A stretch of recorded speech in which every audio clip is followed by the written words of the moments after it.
नमस्कार दोस्तों, स्वागत है आप सभी का शुभम क्लासेस में। दोस्तों, हम लोग कक्षा 12 का रसायन विज्ञान पढ़ रहे थे, जिसमें हम लोग ऑर्गेनिक केमिस्ट्री का सेकंड चैप्टर स्टार्ट किए थे। आपके सेकंड बुक का सेकंड चैप्टर स्टार्ट किए थे, जिसका नाम था अल्कोहल, फिनॉल और ईथर, जिसमें से हम लोगों ने अल्कोहल और फिनॉल के बारे में सब चीजें अध्ययन कर लिया था। तो दोस्तों, आज हम लोग ईथर के बारे में अध्ययन करेंगे और कोशिश करेंगे कि यह चैप्टर जो है आज ही की वीडियो में समाप्त कर दिया जाए। दोस्तों, जो आपका ईथर होता है, सर्वप्रथम हम लोग ईथर का जो है वहाँ पिछले वीडियो में जो है प्रीवियस वीडियो में जब हमने स्टार्ट किया था अल्कोहल फिनॉल तथा ईथर पढ़ना, तो वहाँ पे ईथर का क्या है वर्गीकरण पढ़ा था, नामकरण पढ़ा था। आइए हम लोग इसका विवेचन विधि पढ़ते हैं, इसके बाद इसके भौतिक गुणों का अध्ययन करते हैं, फिर इसके रासायनिक प्रतिक्रियाओं का अध्ययन करते हैं। जो दोस्तों हमारा अल्कोहल होता है, अल्कोहल से आपके ईथर का क्या किया जाता है, विवेचन किया जा सकता है। किस प्रकार से? जो प्रोटिक क्या होते हैं, प्रोटिक अम्ल होते हैं। तो प्रोटिक अम्ल का मतलब H2SO4 और दूसरा क्या है H3PO4। ये सब क्या है आपके प्रोटिक अम्ल है। तो जो प्रोटिक अम्ल की उपस्थिति में यह जो आपका अल्कोहल होता है, वह अल्कोहल क्या हो जाता है, निर्जलित हो जाता है। निर्जलित का मतलब उससे जल जो है बाहर निकल जाता है अल्कोहल से, और बना क्या लेता है, या तो एल्कीन बना लेगा अथवा ईथर बना लेगा। तो दोनों कंडीशन हो सकती है। आइए हम लोग देखते हैं एक रिएक्शन के द्वारा।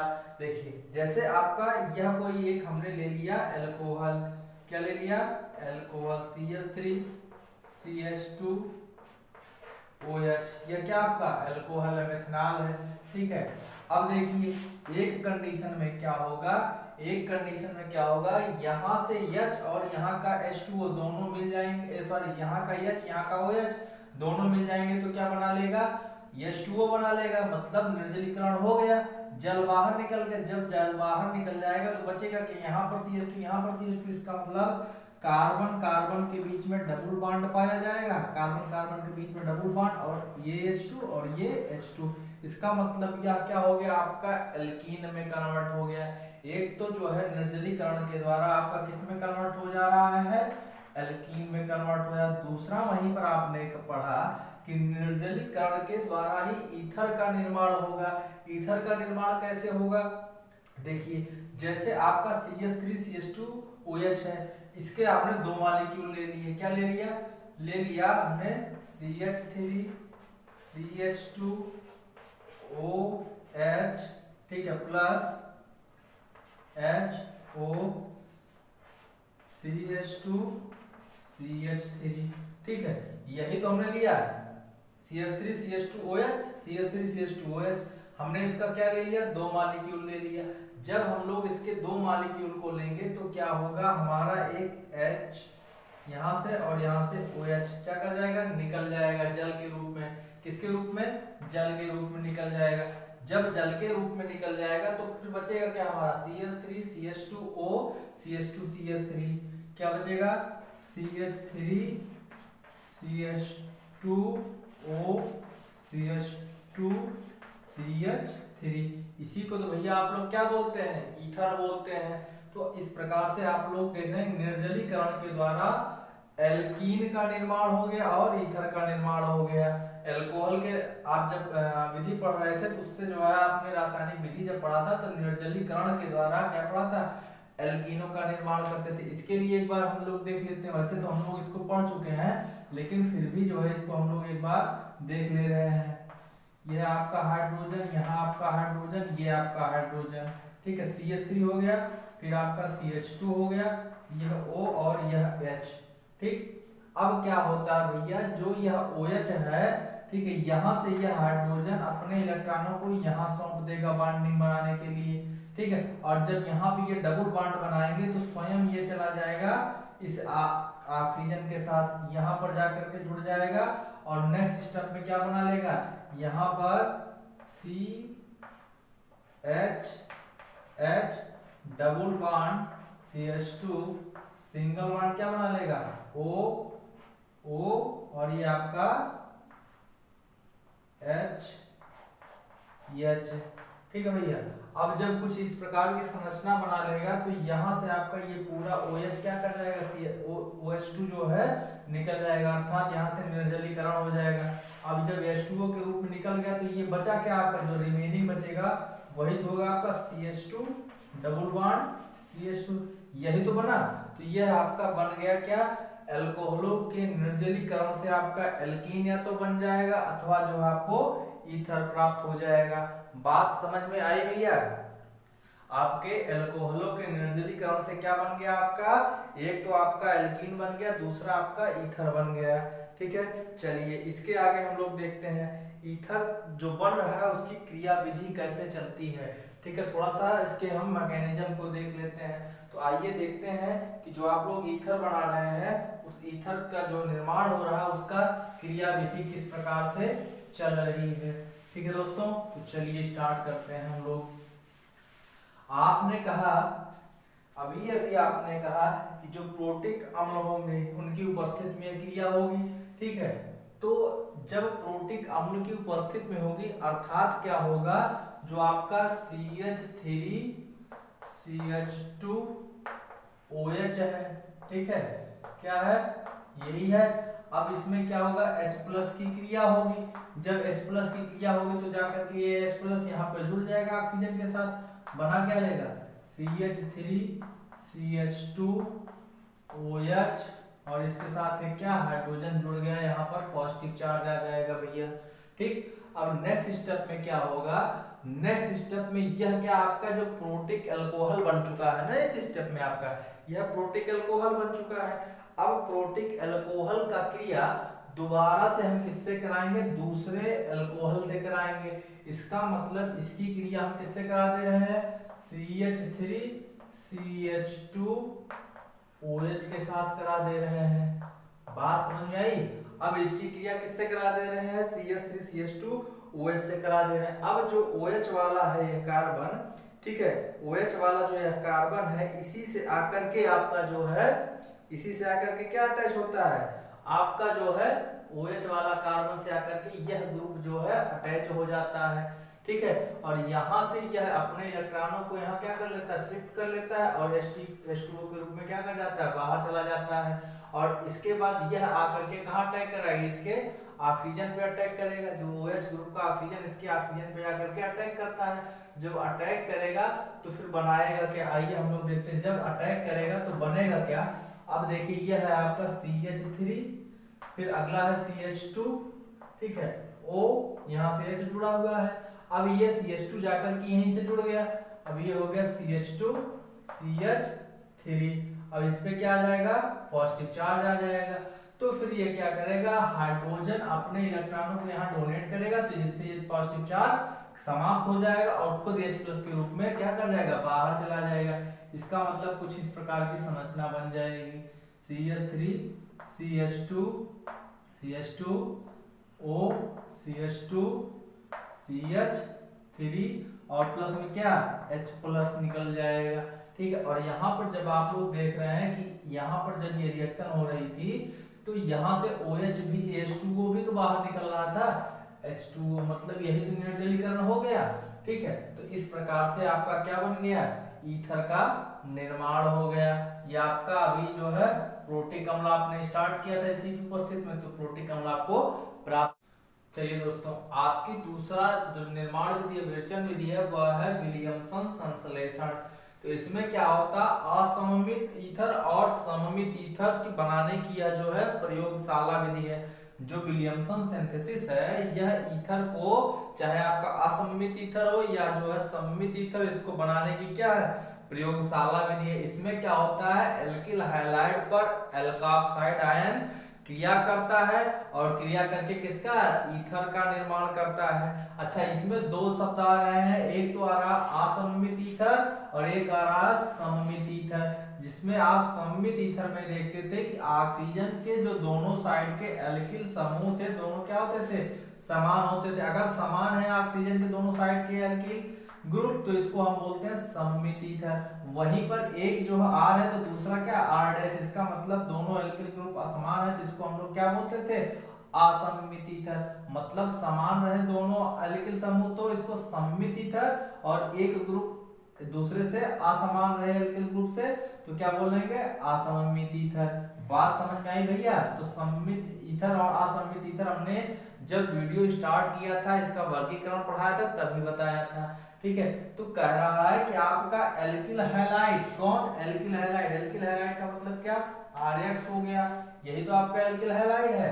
क्रिया किससे कर रहा है? एल्काक्साइड से। जो कर रहा है सोडियम एल्काक्साइड, इसका मतलब R-ONA।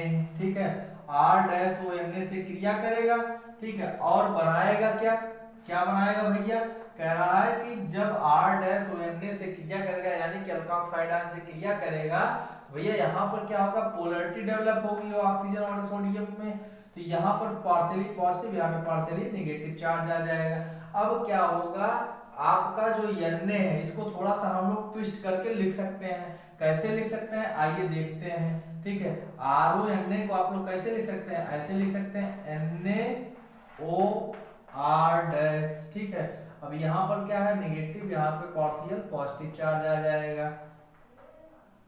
ठीक है, अब क्या है? आपका जो Na है वह X से क्रिया करेगा और क्या बना लेगा?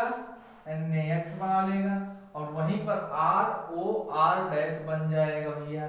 ठीक है, तो इस अभिक्रिया द्वारा आपका क्या बन गया? ईथर बन गया, ROR- बन गया, प्लस में क्या बन गया? NaX बन गया, सोडियम का हैलाइड बन गया, साथ ही साथ आपका ईथर बन गया। तो ईथर को बनाने का चाहे आपका सममित ईथर हो चाहे असममित ईथर हो, यह क्या है? प्रयोगशाला विधि है। बात समझ में आई? तो इसके अलावा क्या होता है? प्रतिस्थापित सेकेंडरी चाहे टर्सरी एल्किल समूह। ठीक है, तो जो टर्सरी चाहे सेकेंडरी हो या टर्सरी एल्किल समूह होते हैं, वह उससे युक्त जो ईथर होता है, इसी विधि द्वारा बनाया जा सकता है। जो आपका सेकेंडरी अथवा टर्सरी एल्किल समूह होते हैं, उससे युक्त जो ईथर होता है, उसका निर्माण भी इसी विलियमसन सिंथेसिस द्वारा किया जा सकता है। ठीक है, तो इसमें क्या होगा? प्राथमिक एल्किल हैलाइड पर एल्काक्साइड आयन का SN2 आक्रमण होगा। प्राथमिक एल्किल हैलाइड पर क्या होगा? आपके एल्काक्साइड आयन का जो है SN2 रिएक्शन चलेगा। किस प्रकार से? जैसे आपका कोई जो है, हम ले लेते हैं एल्काक्साइड आयन, ठीक है, और उसकी मेथिल ब्रोमाइड से क्रिया कराते हैं। क्या ले लेते हैं हम लोग? टर्सरी एल्काक्साइड आयन ले लेते हैं। ठीक है, टर्सरी एल्किल एल्काक्साइड आयन ले लेते हैं। अब ये आपका कोई एक जो है, ये एल्काक्साइड आपका आयन हो गया। ठीक है, अब इसमें क्या कर रहा है? हम लोग क्या कराएं? मेथिल ब्रोमाइड से क्रिया करा दें। किससे? मेथिल ब्रोमाइड से क्रिया करा दें। अब यही प्रक्रिया तो फिर होगी, यही प्रक्रिया फिर से मेथिल ब्रोमाइड को हम लोग इस प्रकार से लिख सकते हैं कहीं, BrCH3। ठीक है, अब इसमें क्या होगा? आपका NaBr क्या करेगा? यहाँ से निकल जाएगा और CH3 आकर के यहाँ से अटैच हो जाएगा। तो जब ये रिएक्शन होगी तो क्या होगा? CH3 ठीक है, OCH3 बन गया भैया, और यहाँ से आपका NaBr या सोडियम ब्रोमाइड प्राप्त हो गया।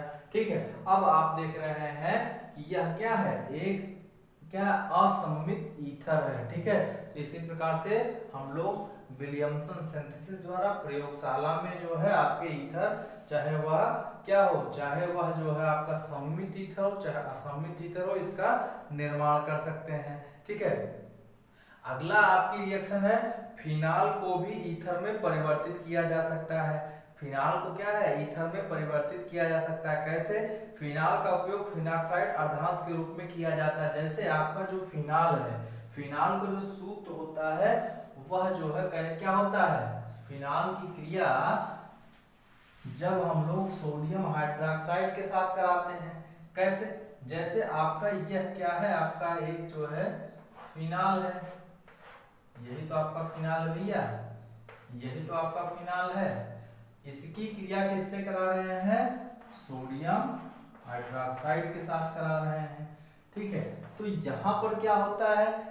जब आप लोग फिनाल की क्रिया सोडियम हाइड्रोक्साइड के साथ कराते हैं तो तो यहाँ पर जो O ग्रुप है, ऑक्सीजन जो है यहाँ पर जाकर के आपका Na क्या करता है, Na पॉजिटिव OH नेगेटिव, तो यह पॉजिटिव आयन जाकर के यहाँ अटैक करता है और बना क्या लेता है, सोडियम फिनॉक्साइड आयन बना लेता है। फिर उसकी हम लोग एल्किल हैलाइड से क्या कराते हैं, क्रिया कराते हैं, तो यहाँ बन जाएगा ONa बन जाएगा। ठीक है, इस प्रकार से कंपाउंड बन जाएगा जिसे आप लोग फिनॉक्साइड आयन बोलते हैं। अब यह क्या करता है, आपका RH से क्रिया करता है, किससे, RH से क्रिया करता है। जब RH से क्रिया करेगा तो क्या होगा, आपका जो है यह एल्किल ग्रुप, जो आपका जो है हैलाइड ग्रुप, यह हैलाइड ग्रुप इस सोडियम से रिएक्शन कर लिया। जब रिएक्शन करेगा तो NaX क्या कर जाएगा, बाहर चला जाएगा और R जाकर के यहाँ अटैच हो जाएगा। तो कुछ इस प्रकार का आपको जो है प्रोडक्ट प्राप्त होता है, उत्पाद प्राप्त होता है। ये आपका हो गया OR और यहाँ पर क्या होगा आपका NaX। ठीक है, तो आपका जो है फिनाल से भी क्या है, ईथर की प्राप्ति की जा सकती है। तो यह सब हो गया आपका जो है फिनाल, सॉरी ये सब क्या हो गया आपका ईथर की विरचन विधि, क्या हो गई, ईथर की विरचन विधि हो गई। ठीक है, अब आप लोग पढ़ेंगे ईथर के, जब ये विरचन विधि पढ़ लिया आपने, ईथर यहाँ पर भी बन रहा था, ईथर यहाँ पर भी बन रहा है, ये सारी चीजें खत्म हो गई। अब आपकी स्टार्ट होता है भौतिक गुण, किसका, ईथर का भौतिक गुण। तो आइए हम लोग देखते हैं ईथर के भौतिक गुण के बारे में। चलिए दोस्तों, हम लोग ईथर के भौतिक गुणों के बारे में देखते हैं कि उसके भौतिक प्रॉपर्टीज या फिजिकल प्रॉपर्टीज क्या क्या होते हैं। जो आपका ईथर होता है उसका जो CO बंध होता है वह क्या होता है, पोलर होता है, ध्रुवीय होता है। तो जब ध्रुवीय होगा जिसका मतलब इसका कुछ नेट द्विध्रुव आघूर्ण होगा। ठीक है, जो क्या होगा आपका जो CO बंध, ईथर का जो CO बंध होता है, CO बंध का मतलब ये होता है RCROR' होता है। ठीक है, तो ये इसका मतलब यहाँ पे कोई कार्बन होगा, कार्बन और ऑक्सीजन के बीच क्या होगा, पोलैरिटी डेवलप होगी। इसका मतलब इसका क्या होगा, कोई नेट द्विध्रुव आघूर्ण होगा, पहली चीज। दूसरा क्या है, ईथर की अल्प ध्रुवता इनके क्वथनांकों को प्रभावित नहीं करती है। जो इस ये क्या होता है, अल्प ध्रुवीय होता है, मतलब लेस पोलर होते हैं, बहुत ही कम पोलरिटी डेवलप होती है, तो उससे इसके क्वथनांकों पर ऊपर कोई प्रभाव नहीं पड़ता। कह रहा है यह समान जो इसके आणविक द्रव्यमान वाले अन्य यौगिक हैं, जैसे आपका जो एल्केन हो गया, इसके समान आणविक द्रव्यमान, मतलब ईथर के समान आणविक द्रव्यमान वाले जो एल्केन है उसका क्वथनांक और एल्केन का क्वथनांक, मतलब समान आणविक द्रव्यमान वाले ईथर का क्वथनांक और एल्केन का क्वथनांक लगभग समान होता है।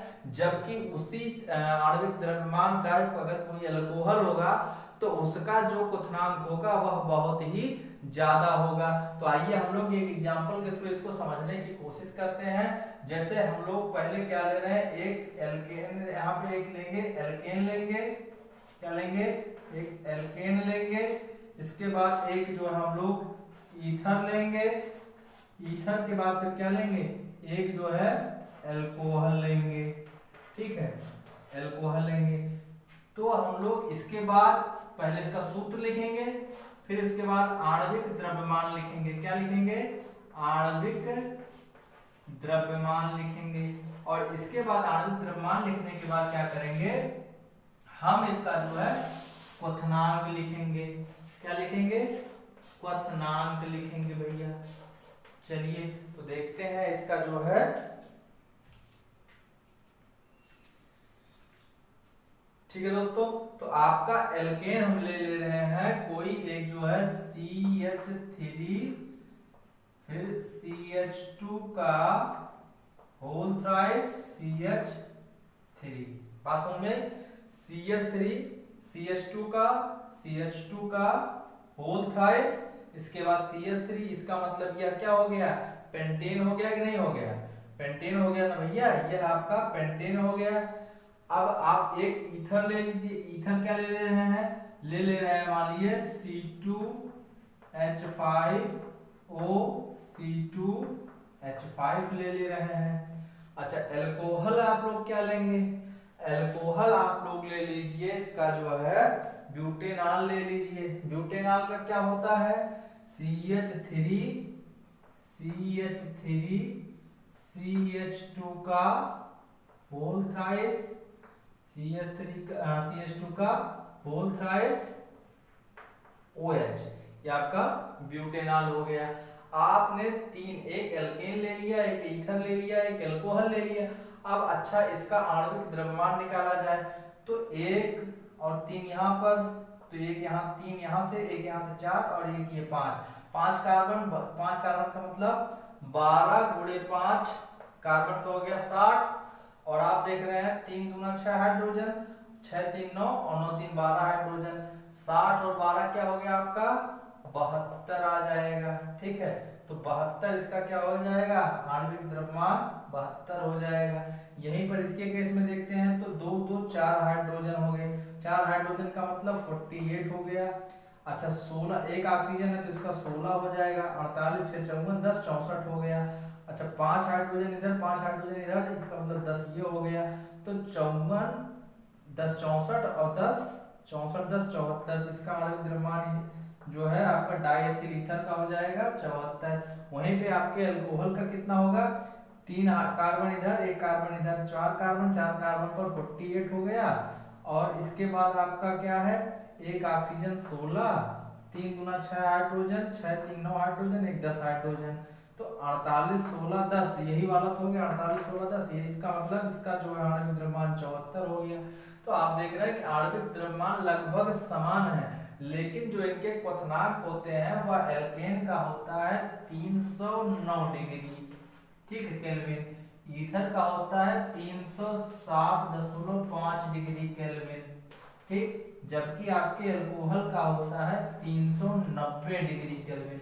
तो आप लोग देख रहे हैं कि यहाँ पर एल्केन तथा ईथर का जो क्वथनांक है लगभग समान है, जबकि आपके अल्कोहल का क्वथनांक क्या है, ईथर से ज्यादा है।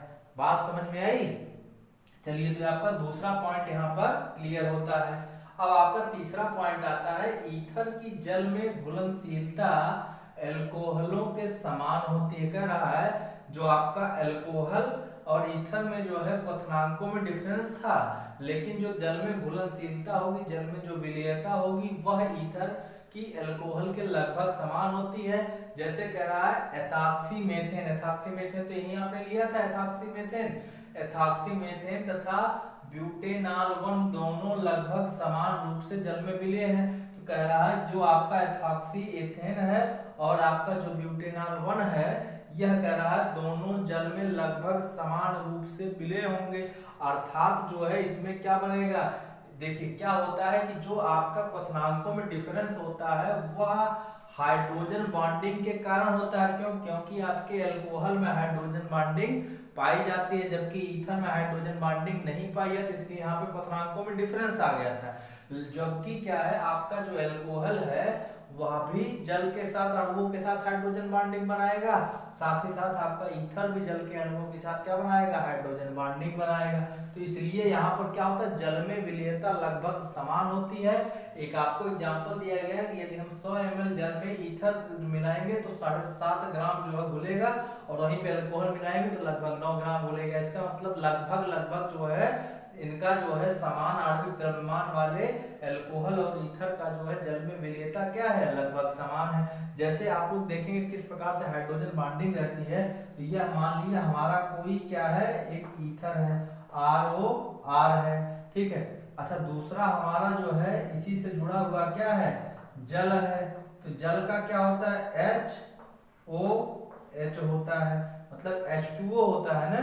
तो यह का यहाँ H2O के H और ईथर के ऑक्सीजन के बीच क्या पाई जा रही है, हाइड्रोजन बॉन्डिंग पाई जा रही है, या हाइड्रोजन बंध पाया जा रहा है, ठीक है। इसीलिए जो है यह क्या होता है, आपका ईथर जल में विलेय होता है। इसी प्रकार से आप लोगों ने पिछले जब हम लोगों ने अल्कोहल का पढ़ा था रासायनिक वो क्रिया, तो वहां पर हम लोगों ने इसकी विलेयता जब पढ़ रहे थे, हम लोग भौतिक गुण पढ़ रहे थे, तो वहां पे हमने अल्कोहल के बारे में भी इसी प्रकार से बताया था। तो आपका जो अल्कोहल होता है उसका होता है ROH, ठीक है। और इसका क्या रहता है कि जो आपका हाइड्रोजन, जो जल का ऑक्सीजन है उसके जल के ऑक्सीजन से तथा अल्कोहल के हाइड्रोजन के बीच में क्या पाया जाता है, हाइड्रोजन बंध पाया जाता है। क्या पाया जाता है, हाइड्रोजन बंध पाया जाता है। इसलिए क्या होता है आपका अल्कोहल और आपका ईथर जो समान आणविक द्रव्यमान वाले अल्कोहल और ईथर जो है जल में एक लगभग समान रूप से विलय होते हैं। जबकि वहीं पर क्या होता है आपका जो तीसरा आपका क्या था जो एल्केन था, ठीक है, एल्केन क्या होते हैं जल में अघुलनशील है। यहाँ पर पेंटेन है एल्केन में आपने लिया है एग्जांपल, तो पेंटेन क्या होगा जल में अघुलनशील होगा। क्यों? क्योंकि यहाँ पर हाइड्रोजन बॉन्डिंग नहीं प्रेजेंट है, किसमें आपके एल्केन में, ठीक है। जबकि आपके ईथर और अल्कोहल में हाइड्रोजन बॉन्डिंग जल के अणुओं के साथ हाइड्रोजन बंध बना रहा है, इसीलिए क्या होता है समान आणविक द्रव्यमान वाले अल्कोहल तथा ईथर क्या होते हैं जल में विलय होते हैं समान रूप से। वहीं पर जब आप लोग क्वथनांकों की बात कर रहे थे तो वहां पर क्या था अल्कोहल में हाइड्रोजन बॉन्डिंग पाई जा रही थी, जबकि ईथर में हाइड्रोजन बॉन्डिंग नहीं पाई जा रही थी। इस वजह से जो है आपका अल्कोहल और जो है ईथर के क्वथनांकों में ज्यादा डिफरेंस था। समान आणविक द्रव्यमान वाले अल्कोहल तथा ईथर में क्या था ज्यादा डिफरेंस था। वहीं पर अल्कोहल ईथर तथा एल्केन में क्या था समान आणविक द्रव्यमान वाले ईथर तथा समान आणविक द्रव्यमान वाले एल्केन में इनमें जो है इसका क्वथनांक लगभग समान आ रहा था। तो दोस्तों इतना रहा आपका भौतिक गुण। आगे है आपका रासायनिक गुण। चलिए दोस्तों हम लोग देखते हैं ईथर की रासायनिक अभिक्रिया, केमिकल रिएक्शंस ऑफ ईथर, ठीक है। तो इसमें हमारा जो पहला है केमिकल रिएक्शन वह है ईथर में कार्बन ऑक्सीजन बंध का विदलन। इसका मतलब जो ईथर का कार्बन और ऑक्सीजन के बीच का बंध पाया जाता है उसका टूटना। तो इसका क्या है ईथर प्रकार्यात्मक समूहों में सबसे कम क्रियाशील होता है। तो ईथर क्या होता है सबसे कम क्रियाशील समूह होता है। तो इसका जो CO बंध का विदलन होगा वह सीमित परिस्थितियों में ही होगा। सीमित परिस्थितियों का मतलब जब हम एक्सेस हाइड्रोजन हाइलाइड के साथ क्रिया कराएंगे तभी जो है इसका CO बंध टूटेगा। तो हमने क्या कर लिया यहाँ पर एक जो है ईथर ले लिया। ईथर की क्रिया किससे करा रहे हैं हाइड्रोजन हाइलाइड से करा रहे हैं। भैया हाइड्रोजन हाइलाइड ही तो है। ईथर की क्रिया जब hydrogen halide excess hydrogen halide के साथ कराते हैं, एक्सेस मतलब ज्यादा हाइड्रोजन हाइलाइड की मात्रा को लेकर के यह क्रिया कराते हैं। तो यहाँ पर क्या करता है हमारा एक एल्किल समूह इस हाइलाइड के साथ क्रिया कर लेता है और क्या बना लेता है एल्किल हाइलाइड बना लेता है, ठीक है। और दूसरा क्या करता है हाइड्रोजन जो है वह इसके H के साथ आकर के अटैच हो जाता है। तो यहाँ पर एल्किल अल्कोहल का फॉर्मेशन हो जाता है। यहाँ पर अल्कोहल बन गया आपका और यहाँ पर क्या बन गया आपने देखा कि एल्किल हाइलाइड बन गया। क्या बन गया एल्किल हाइलाइड बन गया। अब क्या है कि यह अल्कोहल फिर से एल्किल जो हाइड्रोजन हाइलाइड है क्या है हाइड्रोजन हाइलाइड के साथ पुनः रिएक्शन करता है। तो इसमें क्या होता है अब की बार यहाँ से OH यहाँ से H मिलता है और बना लेता है क्या जल बना लेता है और पुनः आपको एल्किल हाइलाइड फिर से प्राप्त हो जाता है। इसका मतलब क्या हुआ कि आपके अल्कोहल जो आपका ईथर है उसकी क्रिया हाइड्रोजन हाइलाइड के साथ कराने पर द्वि अणु जो आपके एल्किल हाइलाइड है इसके दो अणु प्राप्त होते हैं। तो पहले स्टेप में आपको एक एल्किल हाइलाइड मिल गया और क्या मिल गया अल्कोहल मिल गया। फिर इस पुनः अल्कोहल की क्रिया जो एक्सेस हाइड्रोजन हाइलाइड लिया था इससे कराया तो आपको क्या मिल गया यहाँ पर दोबारा से एल्किल हाइलाइड मिल गया और यहाँ पे आपको जल मिल गया। तो आपने देखा कि यह पहला अणु है एल्किल हाइलाइड का दूसरा अणु है एल्किल हाइलाइड का। इसका मतलब दो बार आपको एल्किल हाइलाइड की प्राप्ति होती है, ठीक है। तो जो आपका दूसरा है आपका एरिल ऑक्सीजन बंध के अधिक स्थायी क्यों है आपका एरिल ऑक्सीजन बंध। भाई ये एरिल ऑक्सीजन बंध क्यों अधिक स्थायी क्योंकि यह रिजोनेंस या अनुनाद शो कर रहा था, इसी वजह से क्या होता है अधिक स्थायी होता है, ठीक है। इसी के कारण क्या होता है एल्किल एरिल ईथर का एल्किल ऑक्सीजन बंध जो है टूट जाता है, ठीक है। देखिए एरिल ऑक्सीजन बंध के अधिक स्थायी होने के कारण एल्किल एरिल ईथर का एल्किल ऑक्सीजन बंध टूट जाता है। देखिए एल्किल एरिल ईथर ये एल्किल है एरिल है ईथर, ठीक है। तो एल्किल एरिल ईथर का जो कह रहा है एल्किल ऑक्सीजन बंध है ये एल्किल है यह एरिल है। तो एल्किल ऑक्सीजन बंध टूटता है इसमें, ठीक है। इस क्रिया से फिनाल व एल्किल हाइलाइड मिलता कह रहा है। तो जब यह बंध टूटेगा तो क्या मिलेगा आपको एक बार फिनाल और क्या मिलेगा एल्किल हाइलाइड मिलेगा। अब देखिए यहाँ पर क्या होता है यहाँ जो आपका एल्किल समूह है आपके हाइड्रोजन हैलाइड के हाइड्रोजन समूह के साथ क्या कर लेता है, क्रिया कर लेता है और बना क्या लेता है, एल्किल हैलाइड बना लेता है। और साथ ही साथ क्या हाइड्रोजन जाकर के इसके ऑक्सीजन से अटैच हो जाएगा तो यहाँ आपको क्या मिल गया, फिनाल मिल गया। अर्थात जो है एरिल ऑक्सीजन बंध के अधिक स्थायी होने का, क्यों, क्योंकि यह जो है रेजोनेंस को शो करेगा, इसीलिए इसका जो एल्किल ऑक्सीजन बंध ये वाला बंध टूटता है और जब यह बंध टूटेगा तो आपका एल्किल हैलाइड बन जाएगा और साथ ही साथ में आपका फिनाल बन जाएगा। ठीक है, तो हाइड्रोजन हैलाइड की जो क्रियाशीलता का क्रम है वो सबसे ज्यादा क्रियाशील कौन है, हाइड्रोजन आयोडाइड है, फिर हाइड्रोजन ब्रोमाइड है, फिर इसके बाद हाइड्रोजन क्लोराइड है। बात समझ में आई इतना, ये सब इसके जो है रासायनिक अभिक्रियाएं चल रही हैं। कह रहा है ईथर का जो विदलन होगा वह सांद्र HI अथवा सांद्र HI मतलब सांद्र हाइड्रोजन आयोडाइड अथवा सांद्र हाइड्रोजन ब्रोमाइड द्वारा उच्च ताप पर किया जाता है। ठीक है, तो जो ईथर का विदलन होगा तो उसमें क्या होगा, या तो वह हाइड्रोजन आयोडाइड अथवा जो है सांद्र हाइड्रोजन ब्रोमाइड, ठीक है, के द्वारा उच्च ताप पर किया जाता है। जब इनमें से एक एल्किल समूह तृतीयक समूह होता है तो तृतीयक हैलाइड प्राप्त होता है। कह रहा है जब इनमें से एक समूह जो होगा वह क्या होगा, एल्किल समूह होगा, तृतीयक एल्किल समूह क्या होगा, तृतीयक होगा, तो जो है तृतीयक हैलाइड प्राप्त होता है। जैसे हम लोग क्या करते हैं, एक एल्किल जो आपका ईथर लेते हैं उसमें जो है कार्बन क्या रहेगा, एक कार्बन तृतीयक रहेगा और उसकी क्रिया हाइड्रोजन आयोडाइड के साथ कराते हैं तो फिर हमें देखते हैं कि क्या प्राप्त होता है। तो आइए हम लोग इसकी रिएक्शन करा करके चेक करते हैं। ठीक है दोस्तों, तो आपका एक रिएक्शन करा करके हम लोग जो है चेक कर लेते हैं। तो हम लोग लेते हैं, आपको तृतीयक लेना है। ठीक है, क्या लेना है, तृतीयक। तो यह हो गया आपका कार्बन CH3 अब ये तृतीयक कार्बन हो गया, इससे O और यहाँ पर आपका CH3, इसकी क्रिया किससे कराएंगे, HI से कराएंगे। किससे कराएंगे भैया, HI के साथ कराई जाएगी। जब इसकी क्रिया HI के साथ कराई जाएगी इसको क्या किया जाएगा, गर्म किया जाएगा, उच्च ताप दिया जाएगा। ठीक है, तो यहाँ पर क्या होगा, CH3OH का निर्माण हो जाएगा। क्या होगा, CH3OH का निर्माण हो जाएगा। ठीक है, तो यहाँ से क्या होगा, ये देखिए यहाँ से H बॉन्ड टूटेगा और यहाँ से आपका OCH3 टूटेगा, तो यहाँ पर बन क्या जाएगा, CH3OH का निर्माण हो गया और प्लस में क्या बन जाएगा, अब यह आयोडीन जा करके यहाँ पर एक्शन कर लिया और क्या बना लिया, टर्सरी, ये आपका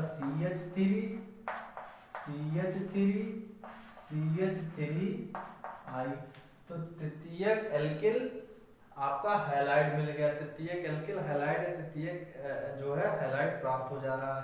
इस प्रकार से इसका जो है ईथर की रासायनिक अभिक्रिया चलती है। अगला है इलेक्ट्रॉन रागी प्रतिस्थापन, जो आपकी दूसरी अभिक्रिया, अभी तक आप लोग पढ़े थे CO बॉन्ड के विचलन के कारण, अब आप लोग इसका इलेक्ट्रॉन रागी प्रतिस्थापन अभिक्रिया